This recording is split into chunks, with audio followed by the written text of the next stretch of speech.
In this tutorial, we'll learn how to create gradients in Krita using vector layers. The first thing that we're going to do is create a new vector layer in Krita.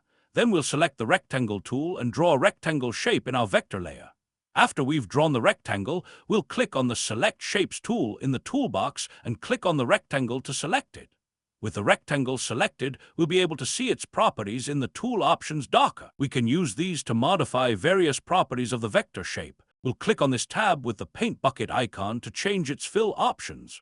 Then we'll click on this button with a gradient icon. This will make the fill of the rectangle a gradient. Next, we're going to learn how to edit this gradient. To change the direction of the gradient, you have to click and drag the orange control points on the canvas. Be careful not to resize the rectangle by accident. When the mouse cursor is over them, the cursor icon will change into a hand. It's a bit tricky to get it right the first time you try, but once you know it turns into a hand, it gets easier. Observe that the gradient doesn't repeat by default. It starts at one control point and ends at the other. We can fill the entire background with a gradient by making the rectangle cover the entire canvas. Observe that if we resize the rectangle, the gradient resizes proportionally. There are other methods to make the entire background a gradient in Krita, but personally, I recommend using vector layers since they are the easiest to edit later. To create a radial gradient, change the type field in the tool options from linear to radial. Krita's radial gradient is a bit awkward to use compared to other software because it has 3 control points. The first control point changes the radius of the gradient, which works like you would expect. If we click and drag this X control point, it seems to move the center of the radial gradient, but observe that there is a third control point where the X was. If we move this a bit further, we can see that this X control point controls the center of a circle, while the other control point is the actual center of the radial gradient. If we move the X so much that the third control point is outside the radius, it automatically follows the circle. This is a bit strange because it only follows the circle when it goes out of range. If it always followed the circle, then it would always be at the center. So now we have to move it to the center manually to have a normal radial gradient. To make the gradient repeat in Krita, we change the repeat field in the tool options. There are 3 options: none, repeat, and reflect. None is the default. If we change this to repeat, the gradient will repeat indefinitely. Observe that it goes from white to gray and then back from gray to white. It's like a mirror. I'm pretty sure this is the reflect option, but it's called repeat on Krita for some reason. I assume it's a bug. Meanwhile, if we change the option to reflect instead, the gradient just repeats without reflecting anything. By the way, with the radial gradient, the dimensions of the repetitions change according to the third control point. This actually looks really neat, and of course it works with the linear gradient type as well. You can create some pretty cool things with just a repeating gradient if you are creative. For now, let's change this back to none so it disables the repetition. To change the color of the gradient, we can either use the presets or edit the color manually. To select a preset, simply click on this preset button, then click on a preset to load it. Krita comes with various gradient presets installed by default, and it's even possible to install more presets or share presets with other people through Krita's resources system.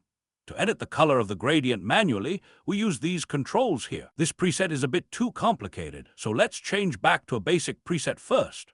To edit a gradient stop, we can double-click on it to show the color picker. Then we can just pick a color and click on OK to save it. It's also possible to move gradient stops. To do this, click and drag the stop horizontally.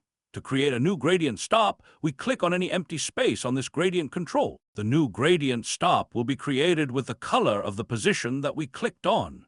We can then move the stop to anywhere we want or edit it.